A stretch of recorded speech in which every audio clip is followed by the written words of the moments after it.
Here we go. Episode number 55, Acme's podcast, NoLaughTrack. This is Justin Severson. I'm the host, and I'm happy to be here with, he's often known as the Bo Jackson of comedy. It's Nick Thune. You were supposed to be here last October? Is that right? Maybe.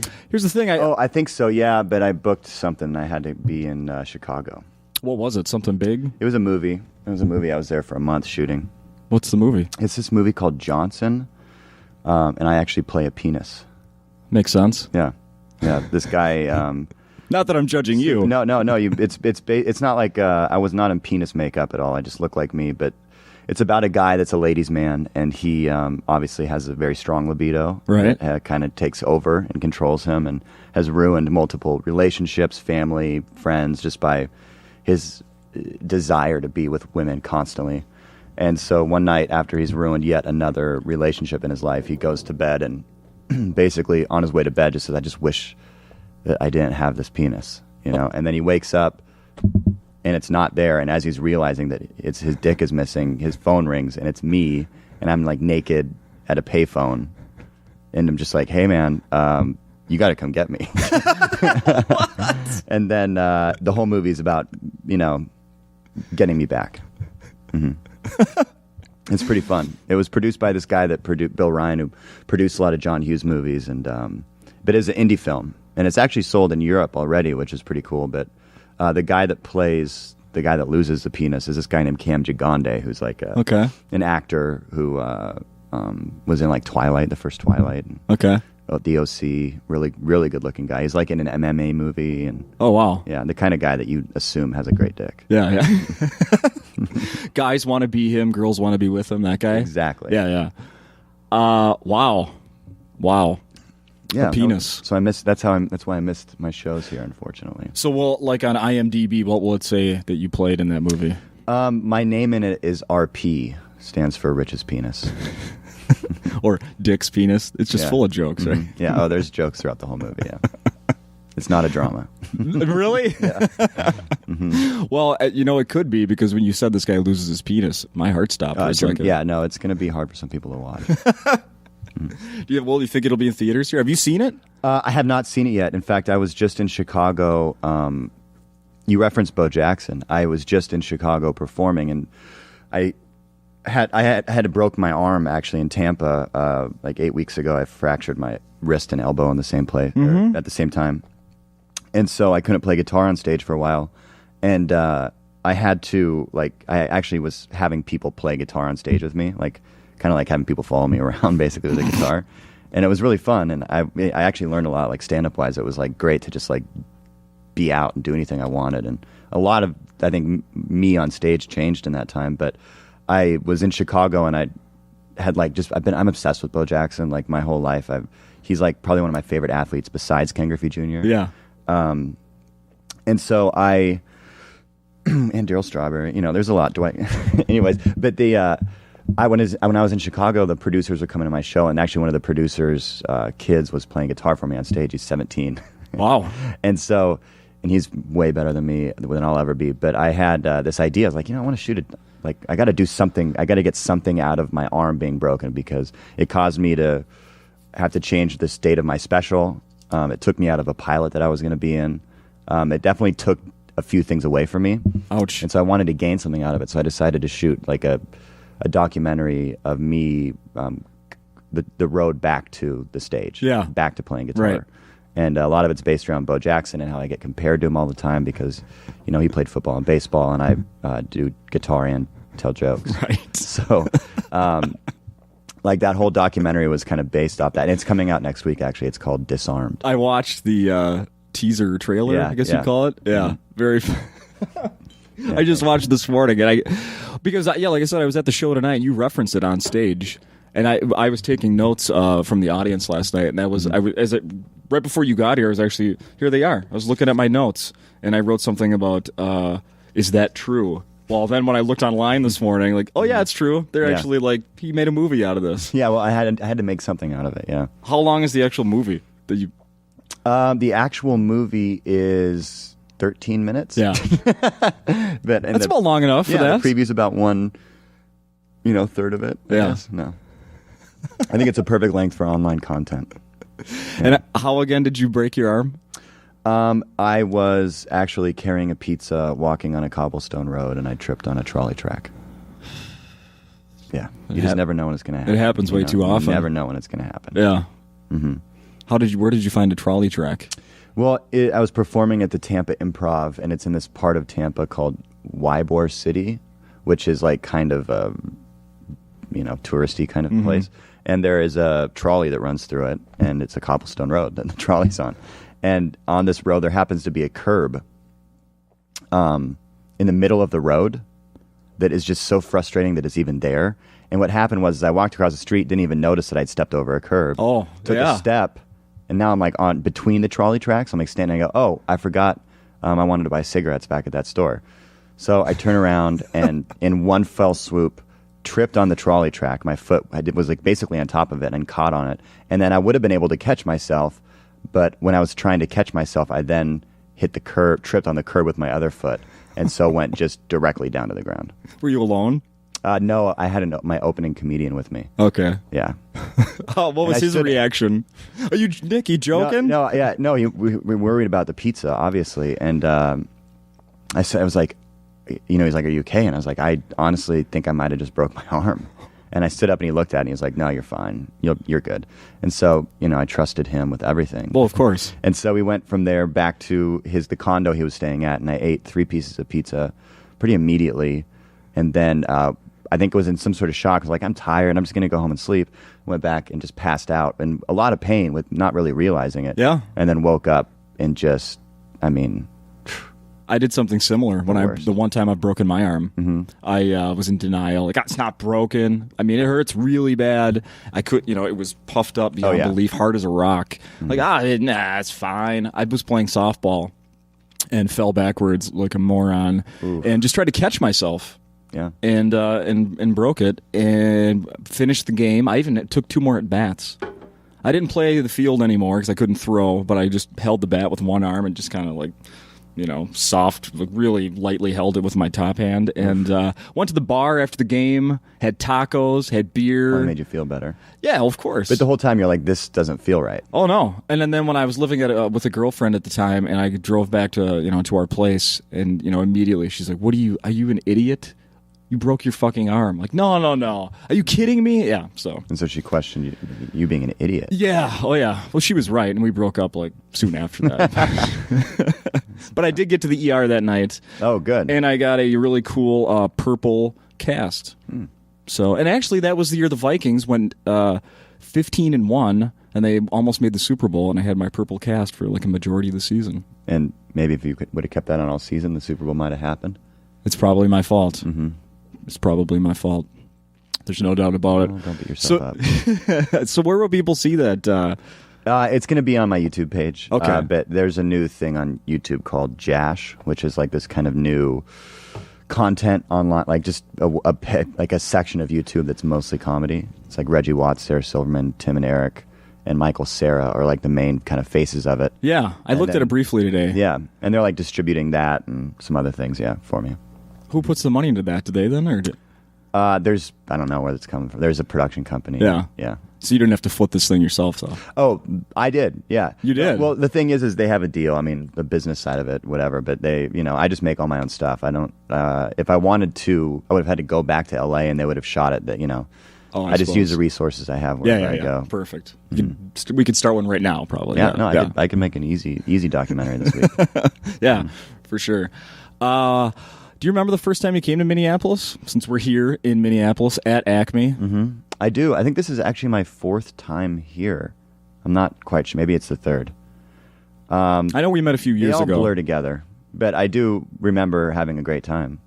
I love this club. It's I love this. The low ceilings are one of my favorite things in a comedy club. Yeah. Because it's just when this room, it just goes. Yeah. No, it's. I don't think anyone is.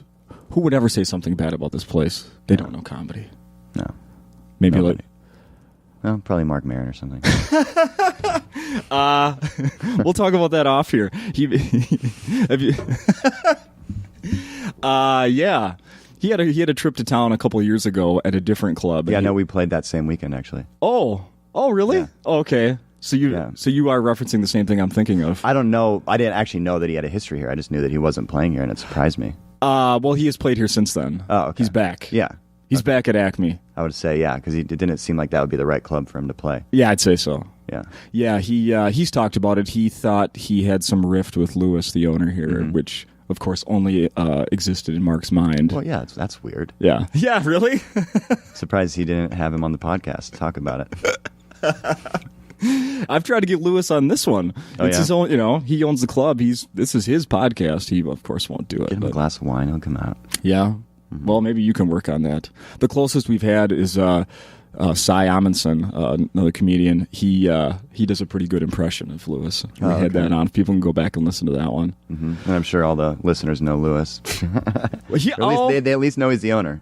he comes up quite a bit. Oh, yeah? Yeah. Oh, yeah. Yeah. It kind of goes hand in hand with talking about this place. You were in that movie Extract. Yes. Yes.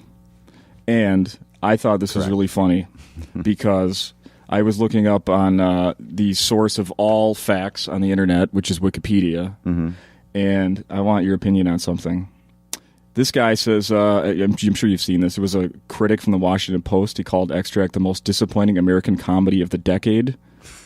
Michael Phillips of the Chicago Tribune called it the funniest American comedy of the summer. Wow. Which one is it? I mean, I'm not gonna. It's definitely not the most disappointing movie of a decade. I don't know. I guess I thought it was hilarious. I Yeah. thought the movie was great. Yeah. I lucked out in it. I mean, Mike Judge I didn't have a role. I didn't audition for that role that I got, and then I just got that role. There are a lot of comedians in it. Yeah. Yeah. And my scene was actually, I think, 20 pages in, actually. And then he told me that it worked so well that it worked as the perfect kind of opening scene, so they moved it up front, Yeah, very cool. which I thought was really neat. Yeah, huge names in that movie. Yeah. Yeah. Yeah. I mean, Kristen Wiig, Jason Bateman, David Koechner. There's bigger names. T.J. Miller's in it. T.J. Miller, I just saw him on TV the other night. Oh, yeah? He's got a sitcom or something. Oh, maybe. Yeah. Yeah. Which one?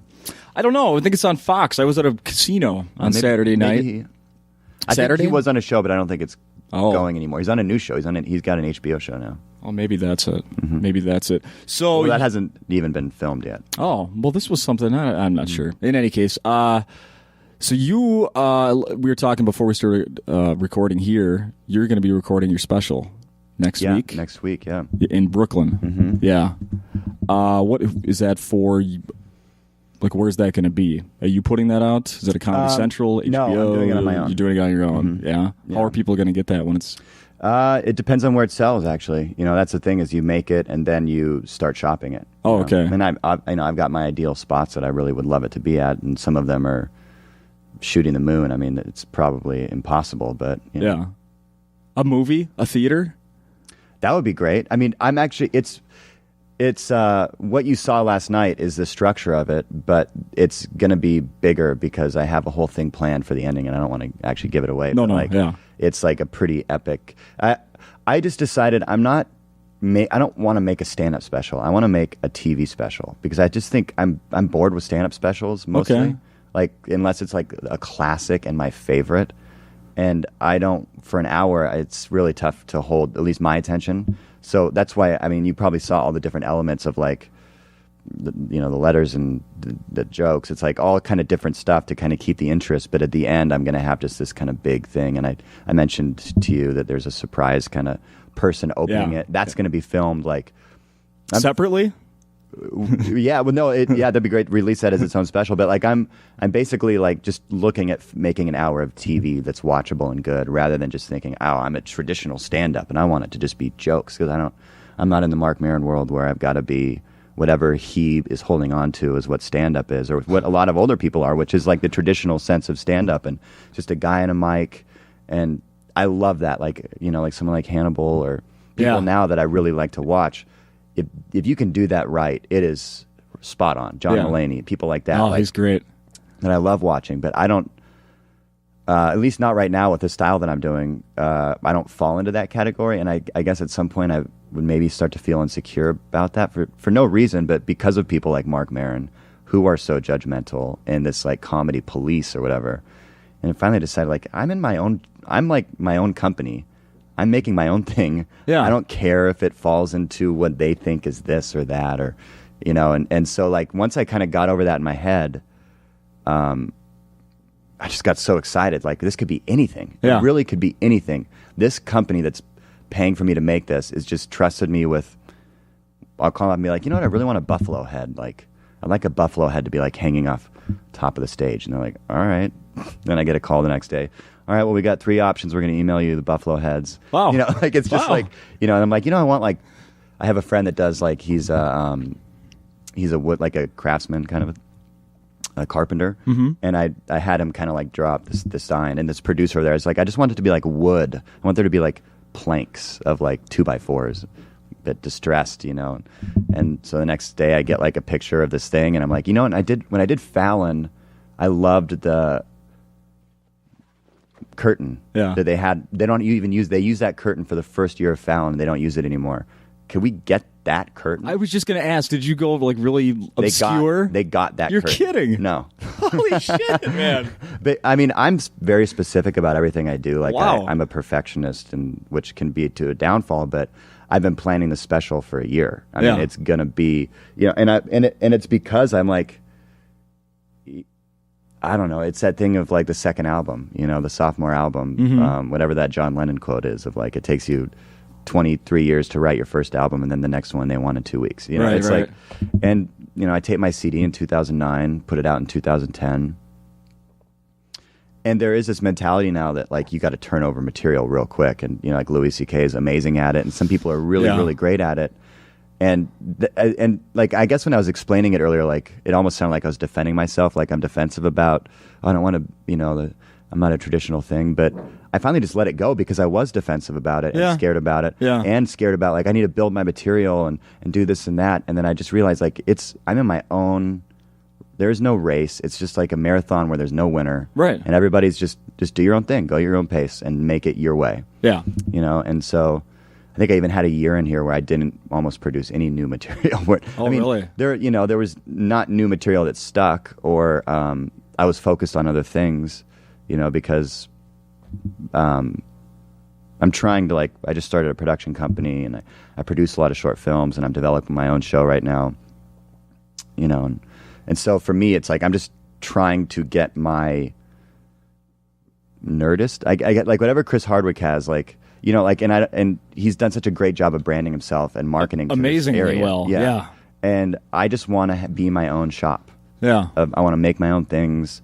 I'm not concerned about not getting parts. Do you need a title for it? Do you need a name like Nerdist, like he has Nerdist that you just reference? I don't know. It? I don't know if I'm gonna. I mean, I don't know if it's gonna be like a branded thing where it's like a website and it's like this. I just think it's just gonna be me and the stuff that because I have young talent that I want to produce stuff for. Yeah, I'm like to the place of like I want to like build these people, because I've spotted, I would say 15 people before and actually called up agents and managers and been like, you have to see Ron Funches. You have to see Rory Scovel. Yeah, I got Rory signed to my agent. Like all these things, because I see this. And I know that other people do too. But because I'm so lucky to be in this business and like see random shows and be a part of some, you know, show in LA. It's like a Sunday night show, and some kid's got his first shot, and you're just like, wow, that kid is good. Yeah. You know, or you know, you see a video, and it happens so much quicker now because of YouTube and all that the internet stuff, just in general. That I want to be able to make stuff for those people. Are you responsible for the world having Andy Haynes? No, he is from my area though. He's from Seattle. We just did a gig together. And by the way, I don't want it to sound like I found Rory Scovel or Ron, but I happened to see them before anyone else did. And the second that I watched them on, you know, before like industry did. Yeah. And thought they are going to be huge. Oh, for sure. You know, there's this girl, Kate Berlant, right now that I saw in New York, like do some random show, and now I'm putting her in everything that I make, because it's just like, once you find these, you just want to like, I love watching them do their thing. You know? Now, you started your first kind of jobs in the industry. Let's say you were. What, I don't. Do I have this right? You did some like production or something. Yeah. What, is that right? Yeah, I started when I got down to L.A. I actually lied to my friends and family, because I was working at the Boys and Girls Club for 5 years, and I just needed a new life. Like I just needed to go and just see what would happen. You know. Unschooled, everything. So like Yeah. I went through a lot of insecurity when I was younger too about not going to college. I just felt like people really looked down. You didn't go at all? No. Okay. And I felt like people really looked down on me for it. I went to a little community college, but I took a body movement class and a class about learning how to do radio. Hey, there you go. Yeah. And a film class. But all the things that I really care about, really. You know, but so once I got over that insecurity, I was like, fuck it, I'm going to LA. Like, so I said, yeah, Boys and Girls Club's just going to transfer me down there. I told that to my parents and my brother, like everybody. And they were like, wow, cool. I'm like, yeah. And I didn't even know like really LA that much. I just knew like, I only kind of knew about Huntington Beach for some reason because a friend of mine growing up, his parents had a house there and we would go every now and again. So I was like, yeah, it's the Huntington Beach Boys and Girls Club. And this was from Seattle to LA, right? So I just packed up a U-Haul, got a thing to tow my car behind it, this 86 Volkswagen Jetta Wolfsburg edition. Hey. GLI. And just came down, rented an apartment day one, saw Drew Barrymore on the street. Thought this is what it's going to be like all the time. Yeah, every day. Yeah. Yes. Actually, I was walking down the street and Drew Barrymore jumped out of a Toyota Tacoma that parked in a fire lane. And then Sandra Oh jumped out of the other side and came over, and Drew Barrymore just laid on the sidewalk on Hollywood Boulevard, and Sandra Oh was filming her for 30 seconds, and they jumped back and got in the car and took off. And then I looked on the sidewalk, and she was lying next to her grandfather's star. Oh, wow. And I was seriously been in LA for 4 hours. I was looking for a pizza. And then, so that was pretty nuts. But a friend of mine said, hey, there's this girl named Jane I know that moved down there. I never met her, but he gave me her number, and I called her the day I got down there. And she's like, yeah, I'm actually having a birthday party on Sunday. This was on a Friday. So you should come. So I show up at the birthday party, and 5 minutes into the birthday party, she's like, oh, Nick, you should meet this Billy. Billy is a casting director for like reality shows. And he goes, yeah, I'm just starting a new show on Monday, Nanny 911. And Jane was like, you should hire Nick. He just moved here. And he was like, yeah, do you want to meet for coffee tomorrow morning, 9 a.m.? I was like, sure. Show up for coffee. And he's like, I hope you're ready for a whole day of work. I already hired you. Holy You're shit. in. And so I was a casting associate, which is like a PA for the casting department. 2 weeks later, I was in Memphis filming families. Like I was sent alone to Memphis with a camera and DV tapes. And I was going into random houses and just filming shitty kids and their parents, and then sending the tapes back to LA. And then they sent me to North Carolina, and then they sent me to Florida. And I was like a 2-month trip. And these are just the people that wanted to get on the show. Yeah. And, back to LA, back out. And then once we cast the family, got such a vibrant personality, the producer's like, hey, do you want to just stay on? And we'll get, because the casting's done once you've casted the whole season. I suppose, yeah. He goes, so do you want to just be like story editor? Which is basically not a writer in reality shows, but like, so I basically went to the houses where they were filming in all these different cities and sat in like a mobile home outside of the house. Yeah. And watched 3 monitors, camera A, B, and C, and would write down like noon, camera A, mom smiled, green shirt. Noon, camera B, dad farted, whatever. You know what I mean? Just like keeping track of whatever was happening. Oh boy. And then the producers get all those notes compiled, and then they turn it into whatever the story is. Yeah. And so I did that. That was really fun. And then I just kept getting jobs in production. And I eventually became a production coordinator, and my last job was on Ashley Simpson's 21st birthday. And it was in Vegas. It was like a half-hour special MTV was doing. Do people remember who that is? Yeah. I do, believe me.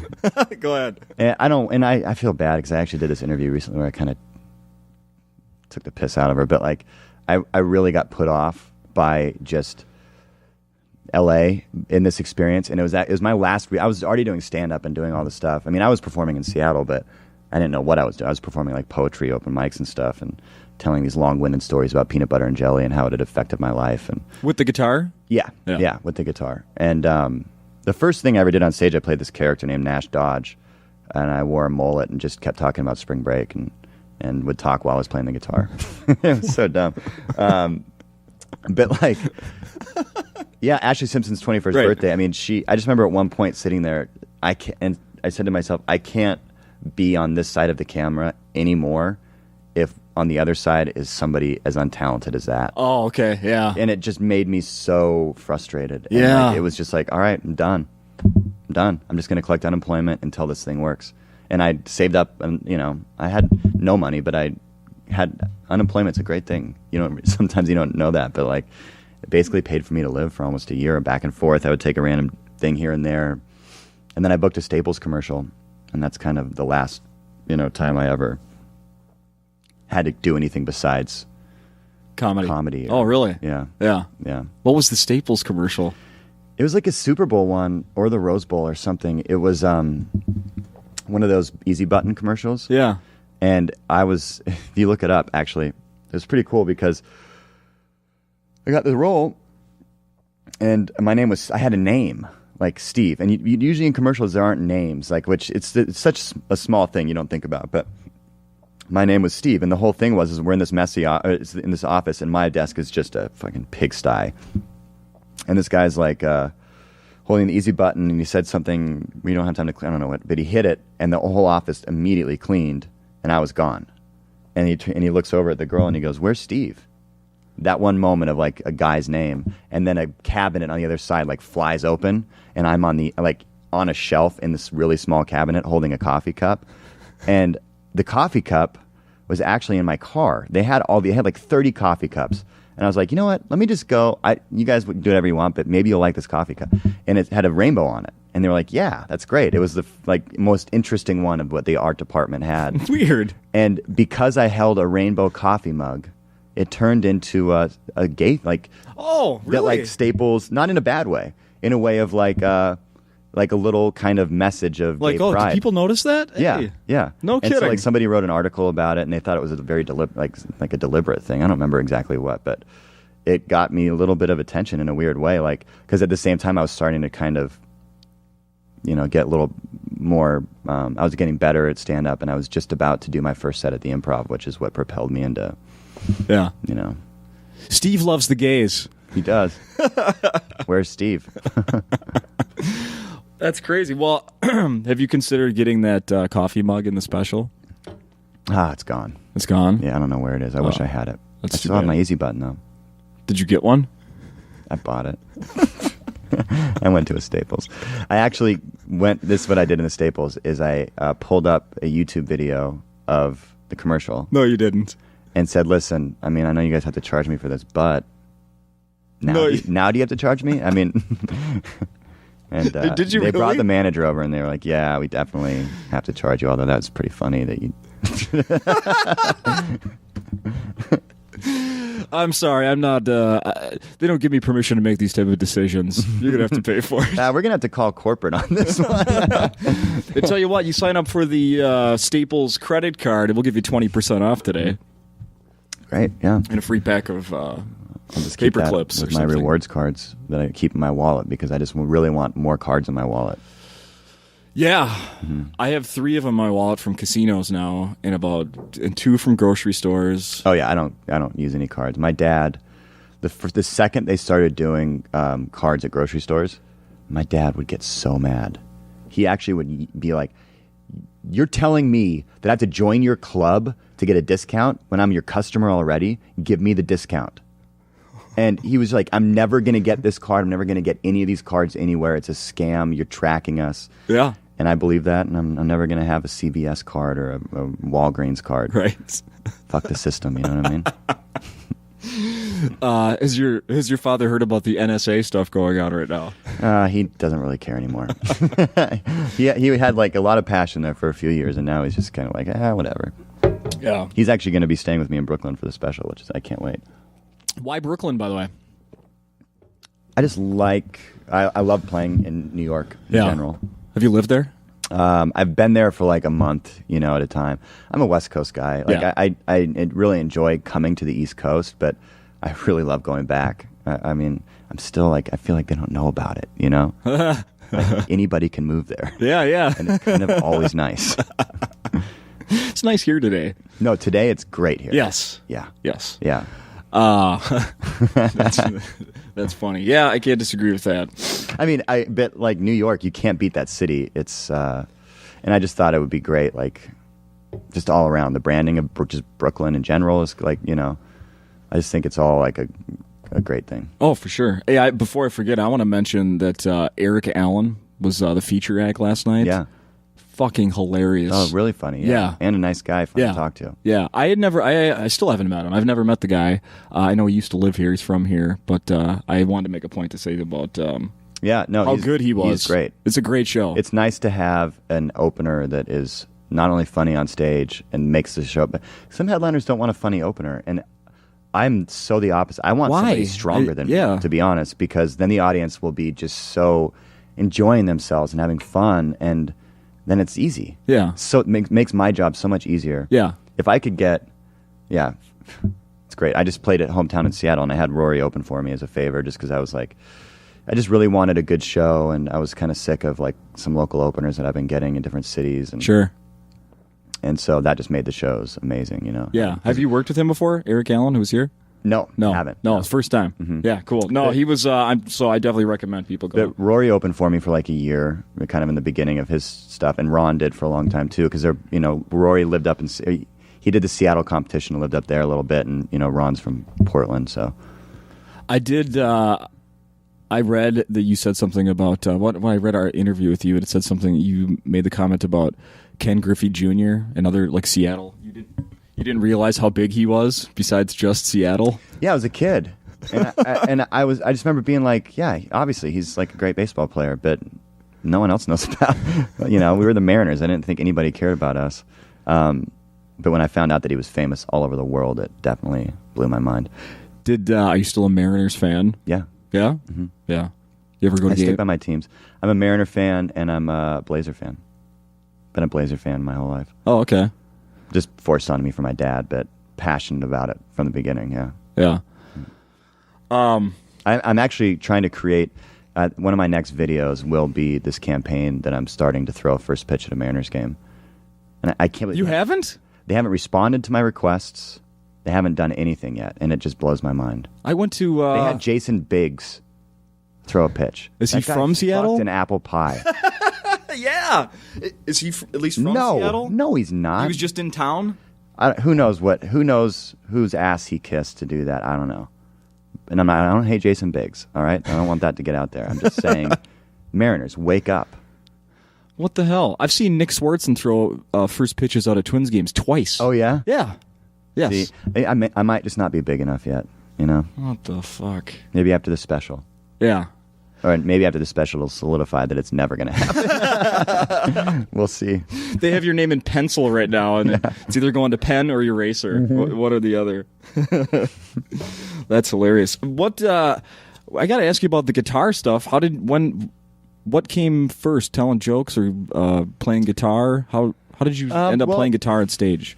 I had to say probably telling jokes came, not really telling jokes as like thinking I'm going to be a stand-up, but since I was a young kid, I had this thing where adults actually, I could speak with adults. Most of my friends, it's one of those things, and I'm about to have a son actually. And congrats! Thank you. And I want to bring my son up as somebody who can speak with adults when they're young, because most of my friends couldn't. They couldn't even make eye contact with adults most of the time. I don't know why, but I was always the kid that like joking with the adults, and like my dad had such a sharp kind of wit to him that I really tried to do everything my dad did. I mean, growing up, I just wanted to be. He was the type of guy that everyone you met that knew him, the look in their face when they would tell me how great he is was like so genuine. It's just like, that's how I want to be. I want to be the guy that people are like grabbing me and saying, your dad is the best. Seriously. Yeah. And so my grandfather's like that, I got to say. Yeah. Yeah. My grandfather was a really quiet guy, actually. My dad's the quiet guy. My grandfather, my mom's dad. Awesome. Yeah. I mean, I love my dad, but just. Yeah. Yeah. But I picked up his wit and kind of, charm, I think, really early on. And so that helped me out. And he was a musician. He actually played trombone in an orchestra, and he sang in a choir at one point. He's a baritone. Then he traveled the world on a boat for 5 years working on a yacht. But like before that, he was like in a wedding band, and I actually DJ'd weddings for 5 years too. But he played bass guitar in that band, and he had this old classical guitar that he put these steel strings on because he didn't know really. He knew how to play G and C, and I remember I wanted to learn a Temptations song. Do you know that song "I Wish It Would Rain"? Yeah, by the Temptations. Yeah, I just would listen to that song because I really love stories and like these things, and the story of this guy that's heartbroken, and he wants to go outside, but he's crying so much he can't do it. And so I wanted just to learn the riff in it, because I thought it was such a cool riff that it starts off with. And my dad taught me that riff because he played bass. So he's like, I watched him. I remember watching him figure it out, like listening, and then he showed me, and then I played that riff for a year. I just played the Temptations riff, and then he taught me E and A, the two chords. And then the first comedic song I ever wrote was called EA, and it was just me like singing E and A. Yeah, nice. I was playing E and A, but I remember playing it for people, and I realized it was such a stupid thing that I was doing. So I learned like, hey, if I sing this song, like if I set it up like, hey, I wrote a song, can I play it for you? And then sing a song and play two chords, and the song is about those two chords, like, but I sing it very seriously. Right. People will think it's funny. And then I did that, and I remember like, people were like, that was good, And it wasn't good because I was talented at guitar or singing, because that was another insecurity growing up. I couldn't sing. But yeah, it was like, and that's kind of what made me start thinking. And then I actually had this, my little stint in community college, I had this class called DECA. Do you remember DECA? Sounds familiar. It's like a marketing kind of class or whatever. Okay. Kind of a bullshit class, actually. Most like are. all the classes I took. Yeah. And my only job in that whole DECA class was to put on a feeding the homeless, like a sandwich feed, basically. Okay, yeah. And so I had to make this big announcement to the class, like, and kind of give a speech describing what we're going to do, how we're going to do it. And so I like was supposed to just like basically break down an instructional, not even like a long speech. So the night before, I decided to write a song, because I actually hated sandwiches except for peanut butter and jelly. I had an eating disability growing up where I wouldn't eat anything except peanut butter and jelly or pizza or yogurt. And so I had to go to a food psychologist when I was 7, which is so weird. Holy shit. But basically the food psychologist just said, if he doesn't eat his dinner, it's his breakfast. And if he does, then he gets a toy. So I was like collecting He-Man toys if I could take the dinner down, but I mostly couldn't. So mostly it was like me just sleeping depressed all night, knowing what my breakfast was going to be, was this shitty chicken and broccoli or whatever. Oh my God. And so I hated mayo, mustard, all that stuff. So I wrote this 5-minute story about why I'm passionate about peanut butter and why the sandwich feed is just going to be peanut butter. We're not doing turkey. We're not doing anything. We're doing peanut butter. And so I basically said everything. I brought my guitar. I don't know why. I was like, yeah, I'll just kind of strum the guitar and tell this story. And Martin Mull was a really big kind of influence for me. Oh, yeah. And my dad used to play his record all the time. My dad loves Martin Mull. Oh, yeah. Oh. And I remember my dad would play his records, and between the songs were my favorite time, because I wasn't really into the bluegrass at that age, but I would hear him just like kind of playing licks and talking between the songs as the band's transitioning. Yeah. And I was just like, that's great. That's fun to listen to. And so I was like, I'll just play the guitar and tell the story about peanut butter and how I got gum stuck in my hair and came home from school, and my mom tried to take it out with ice, and it just made it harder. And she was about to cut the hair out with scissors until my dad came home, and he threw the scissors out the window. Basically, window was shut, actually. And that was actually one of the first jokes that he threw the scissors out the window. By the way, window was shut. And he grabbed the peanut butter out, and my mom had slapped him and ran out the door, and he got the gum out, and then he chased her down, and they actually redid their vows. It's all a fake story. Yeah. I made this whole story of redoing vows and stuff, and like that was the end of the story. And I was like, so guys, I think we all know now that we're just going to be doing peanut butter. I don't know what else I need to say. It's pretty self-explanatory. It's this Saturday, 8 a.m. And walked off, and the teacher's like, all right, well, that was fucking weird. So what you guys really needed to know are these details. And the teacher did the details. Oh, boy. But I took that song the next week. I started playing it at open mics, just at poetry open mics or at a coffee shop, and played that song maybe for a year. And then I would sometimes do a cover of Enrique Iglesias' Hero in a very serious kind of tone. Yeah. And then I started a cover band. We called ourselves No Hablos, and we just played like Enrique Iglesias songs and like American, like Ricky Martin, like Spanish guys that are making like American music, Why? I just thought it was funny. And then my dad would come and play trombone with us sometimes too. No shit. Yeah. Did you ever do when we were kids, what was the Rico? Suave. We never did that song. I can't believe we didn't do that song. Yeah, Geraldo. Yeah. Geraldo. Yeah, I don't know that. Yeah, Rico Suave. Yeah. I remember just thinking that guy's name was Rico Suave. Oh, everyone thought his name was Rico. There's like a lot of talking in it. Yeah. What? Awful. Ridiculous song. Awful. Do you ever write songs that are like a classic songwriter, like there's no humor, like I gotta get something off my chest. Do you have any dreams of being a rock star other than a song? I wrote a verse and a chorus to the song, and then Kate McCucci, Kate. Oh yeah, came over. Garfunkel and Oates. Yeah. Yes. And she came over, and then she helped me kind of rewrite it a little bit, and then we kind of turned it into this duet. And I think it's like really sweet and serious. But I guess there's a comedic factor because of what the duets between the song's called Alarm Clock, and it's a duet between me and my alarm. Okay. But it's like very sincere. I'll play it if you want. I don't know if you guys want to actually play something. Sure. Right. Yeah. Hey, while you're getting that ready, I will tell you that one of your videos I watched today online was the what is it called? Just a Tip. On the parking meters, which came in handy here when I yeah, send your credit card in. Does that come through sound wise? Yeah. I might not remember all the lyrics, but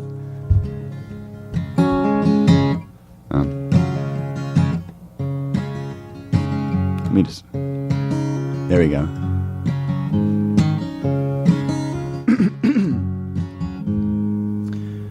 Every morning I wake up, I think of you.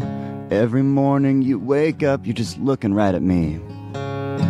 You're my alarm clock. You're keeping me responsible. You're so close, you're just an arm's length away. Your voice is the start of my day. Okay, I'll listen what you have to say. Beep, beep, beep, beep. Beep, beep, beep, beep, beep, beep, beep, beep, beep, beep, beep. Yeah. Beep, beep, beep, beep, beep. I love you. Every night before I go to sleep, I set you beneath the moon and the starlight. I'm sleeping next to you. You're my alarm clock. You're keeping me responsible. I'm safe in the glow of your nightlight. I'll be sure that you're gonna sleep right and tight. I'll listen what you have to say. Beep, beep, beep, beep, beep, beep, beep, beep, beep. Snooze. Nice. I love it. But realistically, as a comedian, how often are you setting an alarm clock? No, are you kidding me? Every night, 3 of them, because I've got to wake up to do a radio and I'm also not a guy that sleeps in. Oh, you're not? I'm kind of an adult. Come on. No, I people that sleep in, I actually have zero respect for it. No, I wish I could. I remember growing up, like, I had friends that could sleep till 10 a.m. This is like in junior high and elementary school. We had sleepovers. I woke up at 7 on the dot every morning. And was at sleepovers. Can we start playing? What are we doing here? You guys are sleeping? What's happening? What are you hanging out with, having coffee with mom and dad while you're friends? But seriously, that's where I would I would bet, go up and be around the adults, and then I would, they would make me French toast because I wouldn't eat eggs because I had a really big eating problem. Yeah, well, obviously. So, what age were people calling you an old soul? I bet that was happening. You know that. I don't remember, but I just remember like moms just used to like look at me with this look of like, God, you're just so, I don't know what it is, but I think it was just honestly, it was my dad. Everything that he did, I picked up on. Yeah. What did he do for a living? Well, he like traveled around the world actually, working on this yacht. As you said that. But as like a deckhand for this like really rich guy with his buddy.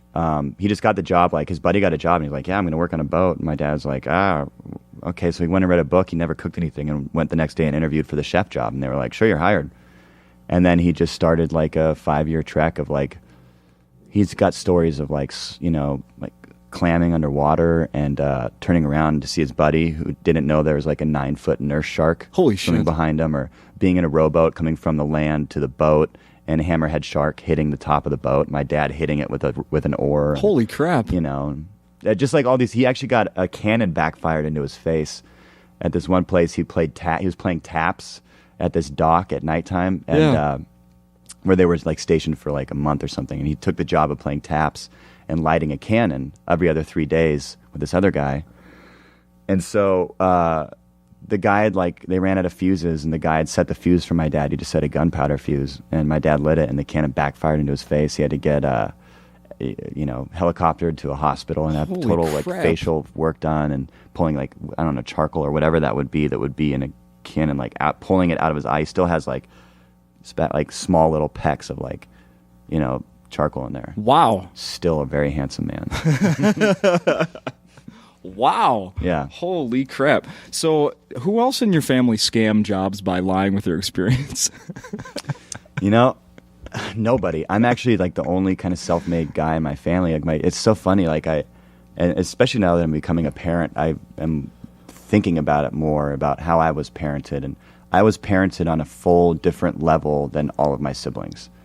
How old are they? Younger, older? My sister's a year younger than me, and my brothers are 5 years younger than me. And just for example, when I was 15, my dad made me get a job. I worked at McDonald's. Then I worked at a grocery store. Yeah. When I was 16, I bought my own car because my dad said, save up your money, put a down payment down. And he works in the car business now. He works for a warranty company.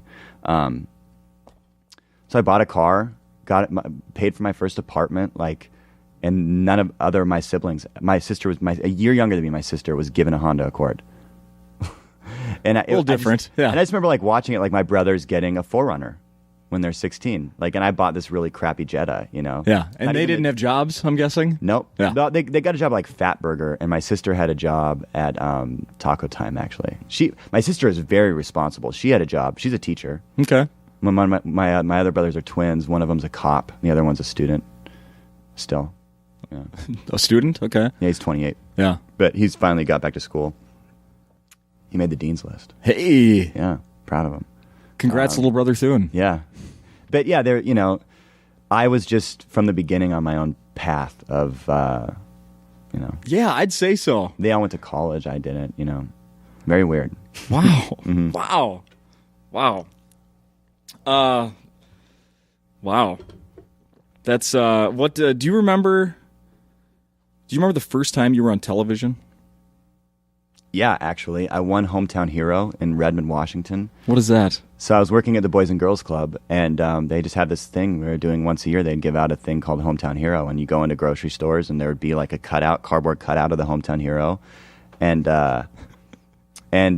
some family, not from the Boys and Girls Club, nominated me to be the Hometown Hero, and I won the award, and I got to go on local news and accept this thing, and it was pretty cool, actually. Yeah. Really? So that was my first time on TV, and then I went on TV one other time in Seattle for something. I forget what, though. Yeah. But not being a comedian or anything. Yeah. But Boys and Girls Club related. Yeah. Oh, that's what it was. I created a program for the Boys and Girls Club called Rake and Run.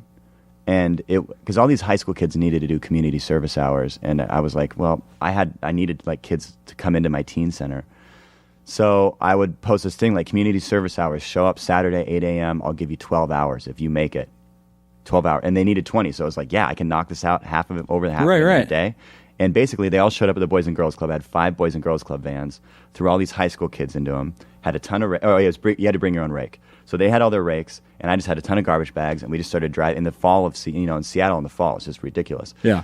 So we just started driving in neighborhoods, pull up to a house, just rake up the whole yard, bag it, and then just put a note, this is a random act of kindness from the Boys and Girls Club. Oh, cool. But the thing of it was quickness, because you had to make everything a game, I think, for everybody, for people to enjoy anything. Yeah. So it was just listen, this is a serious job. You get out, you run out, we rake it as quick as we can, you run back in. I want the car running and in drive, actually, while people are still getting into it. And so it was it turned into this speed thing, and it was really fun. And then we submitted it as a national program, and it got picked up, and I did a little news.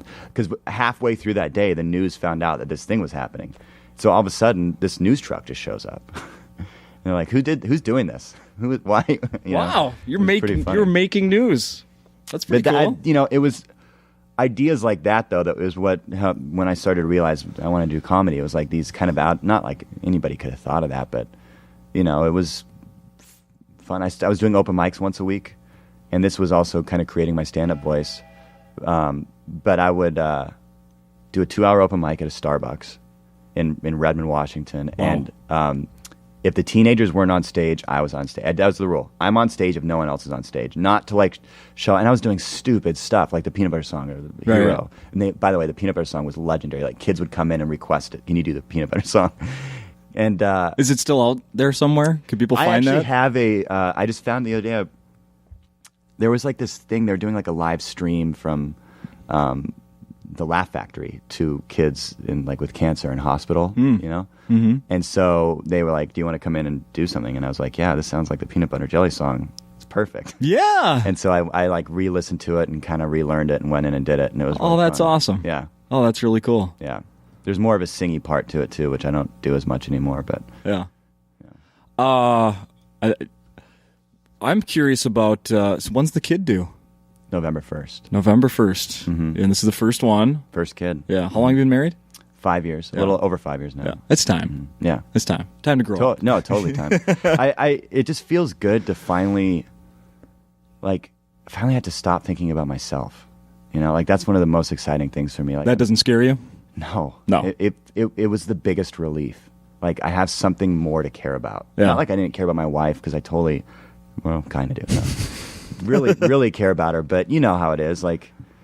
I finally have something to motivate me to not be a narcissistic asshole, which I don't think I am, but it happens. Sure. In this business especially, you slowly start turning down that path and it can be really tough. Do you think you'll work less? No. More? Not change? I think I'll be the same. I think I might be changing my work like this. I mean, I've been on the road almost every weekend this year and the past year almost. That's not going to happen. Yeah. Less shows.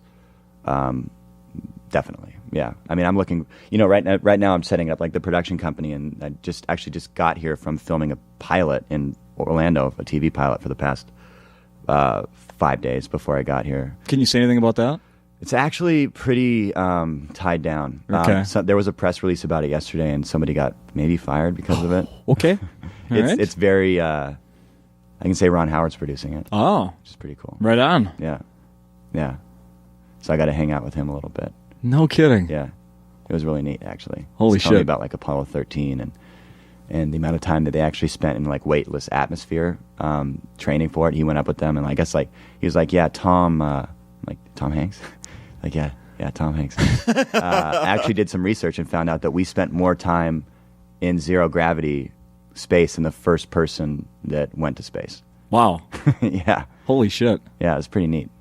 Can I guess, are they bringing Willow to television? No, but one of the actors on the show is obsessed with Willow. And that's all she could talk about was Willow and asking him questions about it. Yeah. I am too. I don't know. He's the nicest guy. I could not believe it. I mean, just so sweet. Like, and you just don't realize how much of an icon that guy is. I mean, he is.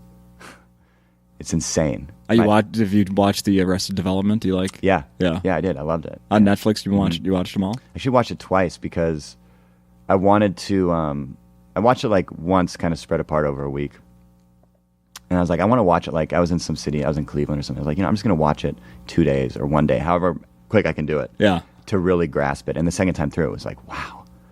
So creative. So many minds put together. Yeah. And I've been reading, because I've only got through like the first 3 or 4, but I guess it kind of more ties. Things make more sense. Yeah. Things are a little funnier.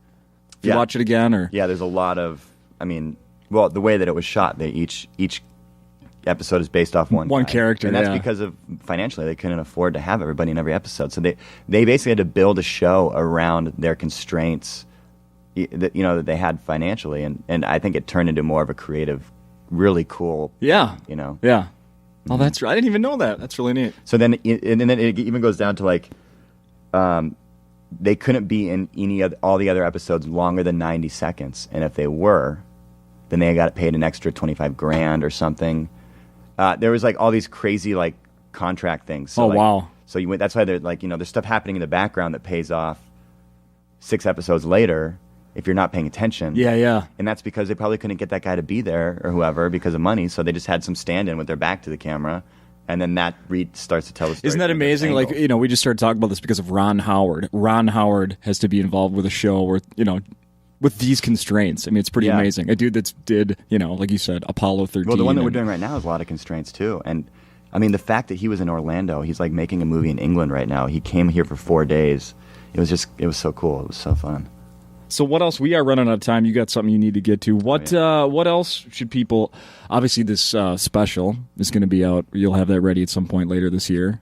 Anything else? Any other movies you're going to be in? Well, that Johnson movie. I've been doing this live talk show for the past year and a half at Upright Citizens Brigade in L.A.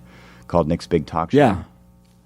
And it's got Kyle Mooney and James Pumphrey and Kate Berlant, that girl I was telling you about earlier. Yep. These are all like people that I just am so honored to work with. I think they're all so brilliant. And Nick Wagner is my co-host, and it's basically like a Larry Sanders. It's a live show, but the TV version of it's a little different. But it's I made this web series called Nick's Big Show years ago, and it's a little bit like the next thing after that. Oh, okay. It's me trying to have my own talk show, and the whole mentality is like, I just realized, like, no one has to invite you to have a talk show. You can just start one. Yeah. And you just go pick a venue and you do it. and so I started doing it, It's like, but it's like the TV version will be like a Larry Sanders show based in a public access scenario. Kind of like, it's like 6 different shows mixed together. Yeah. But we've got kind of an original take, and it's cool. And that's some people are going to be able to see that? Well, Joel McHale just signed on to produce it, and now we're taking it out and shopping it. Oh, cool. Which is pretty cool, yeah. Cool. Love Joel. How about that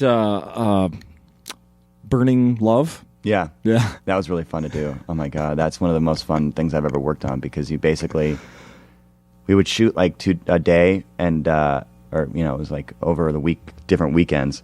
But basically showing up and hanging out with, if you were to like look at the cast of the ones that I was in, imagine just all of us in a waiting room hanging out. We're all friends already, and just hang for 12-hour days. Just, okay, Nick, they need you now, and I'd walk out. Now we need Nick Kroll, Michael Cera, please come down. And it was just like we just got to hang out in a room. How freaking cool! And we were watching Gigolos. Remember that show? Have you seen that show? It's on, I think it's Showtime. It's called Gigolos, and it's about these gigolos in Las Vegas. Oh, yes. I've heard Tom Segura talk to one of the guys off that show on his podcast. Yeah, this guy Brace, probably. That's him. Yeah. Yes. And so we basically were just watching that show over that's and the over yes, and that's over the guy, again, and just dying with laughter. I feel bad though, because then like the makeup girls would come in and need somebody, and there'd be like some dude having sex with a chick on the bed, and there's just all of us guys like, cool, maybe a couple minutes. Brace just jerked off because he's trying to, he wants to keep his seed. And then they cut to a shot of Brace jerking off in the mirror. Oh, no. He's looking at himself in the mirror. No. Yeah. See, I've never seen the show. Oh, it's amazing. No. Please watch it. I've only heard. And I hear that guy's a big fan of himself. Oh, they all, yeah. Aren't we all big fans of ourselves? Yeah, but I don't jerk off in front of mirrors. You'll get there someday. I think so. All right. You got somewhere to be. Great. I don't have anywhere to be, but you do. I think that went well, right? I think that went well. I think we're done. Good. Nick, I think we're still recording. Hi. So thank you. Thank you for having me. Say, where can people see you on online? NickThune.com. NickThune.com. At Nick Thune. I'm basically just the Nick Thune online. That's all you need to know. Also Google Nick Thune home run. Yeah, Google Nick Thune home run. Which I did. You did? Yes. Pretty good, huh? I didn't see the ball land, so I don't know what to believe. Yeah. Thanks, man. Big time.